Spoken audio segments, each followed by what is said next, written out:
Hello बच्चों, कैसे हो? बच्चों, आज आपके लिए हम बहुत अच्छा टॉपिक जो है, जो भी कार्बनिक अणु है ना, उनका हम संरचनात्मक निरूपण करेंगे। क्या करेंगे? संरचनात्मक निरूपण। तो स्टूडेंट्स, आज के टॉपिक का नाम मैं आपके सामने लिख रहा हूँ, कार्बनिक अणुओं का संरचनात्मक निरूपण। ये आज का हमारा टॉपिक होने वाला है। स्टूडेंट्स, संरचना निरूपण से क्या मतलब होता है? जैसे मैं आपको एक जनरल एग्जांपल से बताता हूँ बेटाओ। देखिए, मेरे पास ये कोई एक अणु सूत्र है C4H10। आपने ऐसा अणु सूत्र पहले कभी देखा होगा। अब इस अणु सूत्र को मैं कुछ अलग अलग रूपों में व्यक्त करता हूँ। जैसे बेटा, मैंने एक तो इसको ऐसे लिख दिया, पहले 4 कार्बन लिखे, और ऐसे मैंने इसको रिप्रेजेंट कर दिया, और इन सभी मुक्त संयोजकताओं पर मैंने हाइड्रोजन को लिख दिया। ठीक है। तो एक C4H10 को हमने ऐसे व्यक्त किया। एक तरीका हमारे पास बच्चों ये भी होगा कि मैं इसको ओपन ना करके जो कार्बन और हाइड्रोजन हमने एक डैश के द्वारा रिप्रेजेंट किया है, ये एक सिंगल बॉन्ड में भी हो सकता है, डबल में भी हो सकता है, ट्रिपल में भी हो सकता है, साथ में परमाणुओं पर जो लोन पेयर होते हैं उनको भी बता सकते हैं। तो एक तरीका मेरे पास ऐसे है कि मैंने समूह को ऐसे रूप में लिख दिया, मैंने बंद करके लिख दिया, डैश के रूप में नहीं दर्शाया, और कार्बन और हाइड्रोजन को मैंने क्लोज करके लिख दिया, ऐसे बंद करके लिख दिया। एक तरीका मेरे पास ये भी था, और एक तरीका और है बच्चों जिससे मैं इनको रिप्रेजेंट कर सकता हूँ। देखिए, अगर मैं कार्बन और हाइड्रोजन को नहीं दर्शाऊं, केवल कार्बन कार्बन के मिलने वाले बंध को एक रेखा के रूप में दर्शाऊं, तो तीसरा तरीका मेरे पास ये भी होता है बच्चों। तो किसी भी अणु सूत्र में मिलने वाले परमाणु हैं, उनकी व्यवस्था को किस तरीके से हम सूत्रों के रूप में व्यक्त करते हैं, तो हमारे पास इनके व्यक्त करने के मुख्य रूप से 3 तरीके होते हैं। द्विविमीय में, 2D में बच्चों, और अगर हम इसको 3D में व्यक्त करेंगे तो 3D का तरीका अलग रहेगा। तो बच्चों, हम अब एक एक तरीके के बारे में बात कर लेते हैं कि एक एक तरीका कौन कौन सा है जिसमें हमने इनको बताया है। तो देखिए बच्चों, पहला तरीका जो कार्बनिक अणुओं का संरचनात्मक निरूपण होता है, उसके पहले तरीका का नाम है पूर्ण संरचना सूत्र।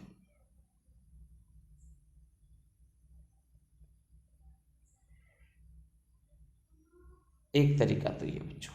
दूसरे तरीका का नाम है संगणित संरचना सूत्र।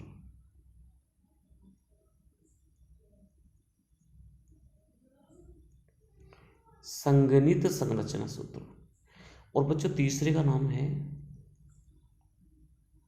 बंध रेखा संरचना सूत्र। ये तीसरा तरीका है।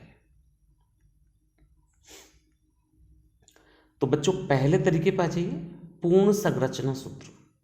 तो अब हम आपसे पहले तरीके की बात कर लेते हैं, पहले संरचना सूत्र की बात कर लेते हैं। तो बच्चों, टॉपिक डालेंगे सभी पूर्ण संरचना सूत्र।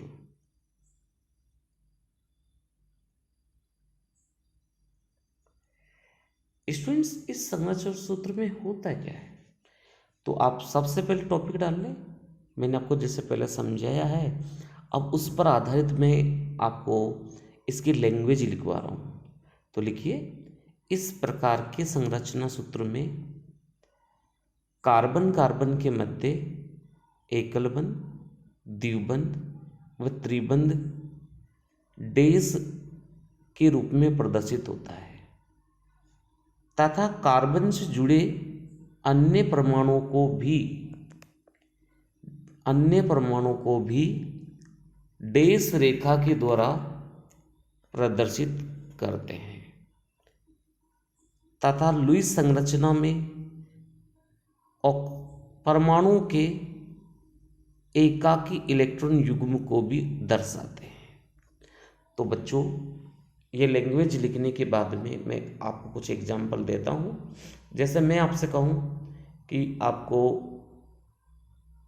ये फॉर्मूला आपने लिखा, जैसे एथेन का ये फॉर्मूला आपने लिखा, तो ऐसे ही आप एथीन, एथाइन, इन सब का फॉर्मूला लिख सकते हैं। जैसे आपको एथीन का फॉर्मूला लिखना होता, देखिए बच्चों, एथीन का कैसे फॉर्मूला लिखते हैं आप, ऐसे एथीन का फॉर्मूला लिखते हैं। ये आपका एथीन है, ऊपर वाला आपका ने क्या लिखा था, एथेन लिखा था, ये एथीन है। अब ऐसे ही ये देखिए आप, ये एथाइन है।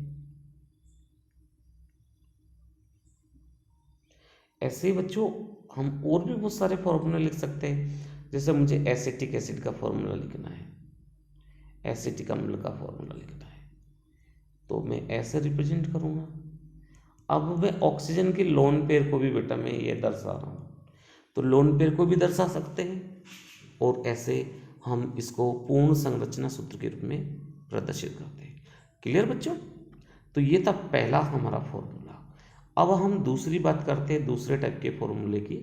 तो दूसरे टाइप का फॉर्मूला हमारा कौन सा है, संगणित संरचना सूत्र। संगणित संरचना सूत्र, जो संगणित संरचना सूत्र में क्या होता है, जो पूर्ण संरचना सूत्र में एक समान समूह डैश रेखा द्वारा जो प्रदर्शित होते हैं उन्हें एक समूह के रूप में लिख दिया जाता है। तो बच्चों, आप इस टॉपिक डाल लो, संगणित संरचना सूत्र, और इसकी परिभाषा लिखो। पूर्ण संरचना सूत्र में सभी खुले हुए परमाणुओं को एक सामूहिक रूप में लिखकर डैश के साथ जोड़ देते हैं, संगणित संरचना सूत्र कहलाता है। तो बच्चों देखिए, एग्जाम्पल लेते हैं। जैसे मैं आपसे कह रहा हूं कि मैंने एथेन को ऐसे लिख दिया, मैंने एथीन को ऐसे लिख दिया, मैंने एथाइन को ऐसे लिख दिया, मैंने मेथेनॉल को ऐसे लिख दिया। तो ये सब क्या है, जो पूर्ण संरचना सूत्र था उसका क्या बना दिया अपन ने, संगणित संरचना सूत्र बना दिया। थोड़ा इसको और पूर्ण संगणित कर सकते हैं। जैसे मैंने एग्जांपल दिया आपको, CH3 CH2 CH2 CH2 CH3, ये एक संरचना, ये क्या था, संगणित संरचना सूत्र था। अब इसको भी पूर्ण संगणित संरचना सूत्र में ऐसे लिख सकते हैं हम, CH3। अब देखो बच्चों, ये 3 बार CH2 एक जैसे आए हैं, तो हमने 3 बार ऐसे लिख दिया। आगे बात समझ में? तो ये पूर्ण संगणित संरचना सूत्र हो गया। एक तीसरे टाइप का सूत्र और है, जिसका नाम है बेटा बंध रेखा संरचना सूत्र। बंध रेखा संरचना सूत्र।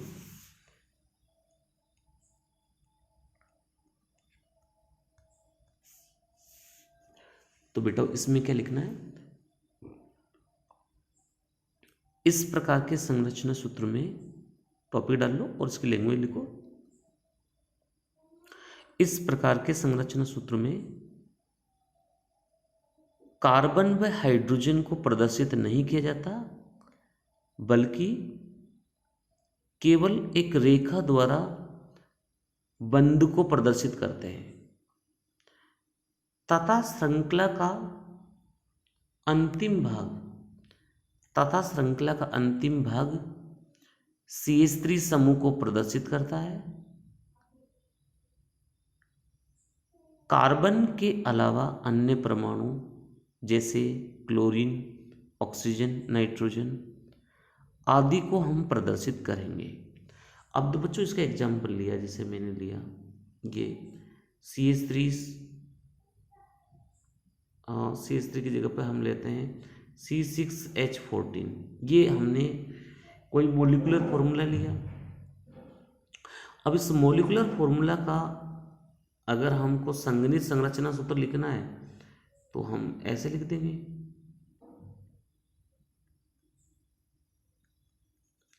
लेकिन जब इसका हम बंध रेखा संरचना सूत्र बनाएंगे तो टेढ़ी मेढ़ी रेखा में कार्बन को ऐसे प्रदर्शित करेंगे।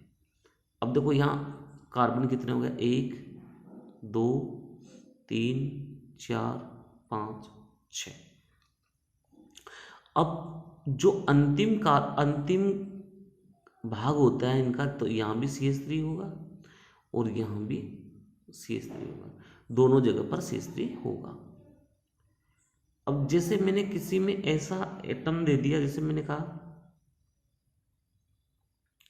इसका आपको बताना है, प्रोपेनॉल है, इस प्रोपेनॉल को बंध रेखा संरचना सूत्र में बताना है।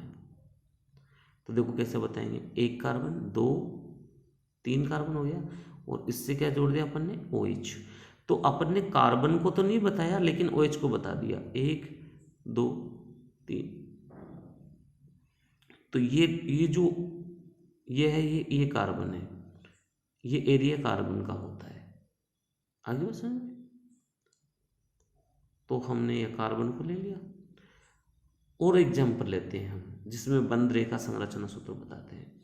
जैसे मैं आपसे कहूँ कि आपके पास अब ये संरचना सूत्र है, CH3 CH2 CH2 CH2 COOH, 5 carbon युक्त कोई कार्बोक्सिलिक अम्ल जिसका नाम होता है पेंटेनोइक अम्ल।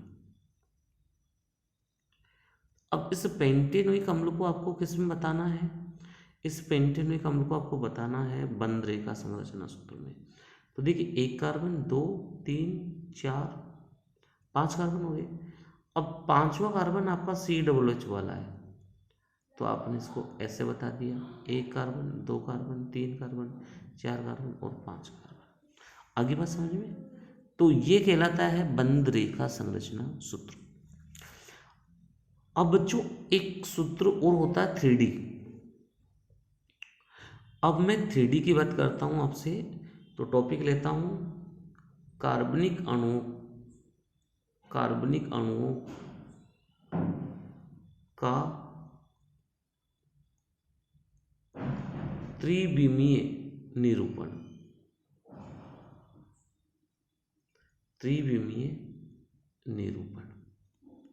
बच्चों कार्बनिक अणुओं का त्रिविमीय निरूपण करने के लिए हमको एक कंडीशन समझनी पड़ेगी। देखो बच्चों, ये हमारा कागज का तल है, एक कागज है, उसका ये तल है। अब उसमें मैंने क्या किया, एक कार्बन लिया। मैं एग्जाम्पल आपको समझा रहा हूं मेथेन अणु से। तो इस कागज में 2 हाइड्रोजन परमाणु को मैंने कागज के तल में व्यवस्थित किया। जिस तल में कार्बन है, जिस तल में कागज है, उसी तल में तो कार्बन रखा और दोनों हाइड्रोजनों को ऐसे रख दिया। अब इस कागज के ऊपर और कागज के नीचे, अब मैंने कागज के ऊपर एक हाइड्रोजन ऐसे व्यवस्थित किया, एक हाइड्रोजन मैंने कागज के तल के ऊपर व्यवस्थित किया और उसको मैंने एक ठोस बेज रेखा द्वारा प्रदर्शित किया। ये एक ठोस बेज रेखा है, उसके द्वारा मैं प्रदर्शित कर रहा हूं। ये ठोस बेज रेखा है, ठोस बेज रेखा। ये ठोस बेज रेखा है जो प्रेक्षक की ओर होती है। जैसे मैं कहीं ऊपर बैठा हुआ हूँ और ये कागज के तल के लंबवत एक बंध बनाया, यानी ऊपर की ओर बंध बनाया, तो इसको मैंने किससे बता दिया, ठोस बेज रेखा से। और यहाँ क्या जोड़ दिया मैंने, हाइड्रोजन। अब एक हाइड्रोजन मैंने, ये तो कागज के तल के ऊपर था, जिस प्लेन में कागज रखा होता है उसके ऊपर, जैसे अपन ने एक कागज लिया और एक पेन ऊपर ऐसे सीधा खड़ा कर दिया, और एक पेन कागज के तल के नीचे, तो उस नीचे वाले हाइड्रोजन के लिए जो बंध है वो अब ऐसे डैश वेज रेखा से बता रहा हूं मैं, ऐसे यहां एक हाइड्रोजन रख दिया, लेकिन ये नीचे की ओर है तो प्रेक्षक से दूर होगा, तो इसको बोलते हैं डैश वेज रेखा, डैश वेज रेखा। तो अगर इस रेखा पर हाइड्रोजन है तो वो क्या है, प्रेक्षक से दूर है, क्या है, प्रेक्षक से दूर है। प्रेक्षक कौन होता है, जैसे अपन देख रहे हैं तो अपन प्रेक्षक हो गए। तो इस तरह का जो हम प्रदर्शन करते हैं ठोस वेज रेखा में, डैश वेज रेखा में, कागज के तल में और कागज के तल के लंबवत, तो ऐसे सूत्रों को हम बोलते हैं डैश वेज रेखा सूत्र, डैश वेज रेखा सूत्र। क्लियर बच्चों? तो मैंने आपको टॉपिक बताया कार्बनिक अणुओं का त्रिविमीय निरूपण। ये आप टॉपिक लिख लें और इसकी एक प्यारी सी लाइन लिखे बच्चों, लिखिए, सभी बच्चे लिखे। इस प्रकार के निरूपण में कागज के तल में परमाणु व्यवस्थित करके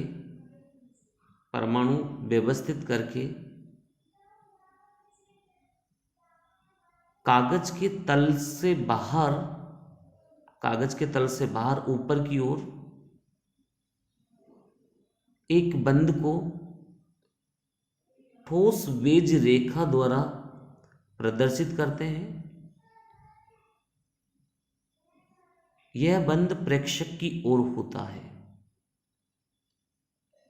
जबकि एक बंध कागज के तल के नीचे की ओर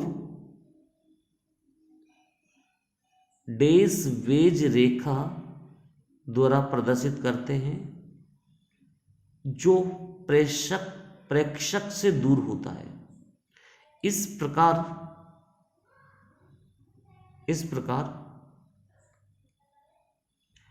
के संरचनात्मक निरूपण को डैश वेज रेखा सूत्र कहते हैं। ओके बच्चों, अगर आपको हमारा वीडियो पसंद आ रहा है तो प्लीज आप हमारे वीडियो को लाइक, शेयर एंड सब्सक्राइब जरूर करें। Thank you everyone for watching my video.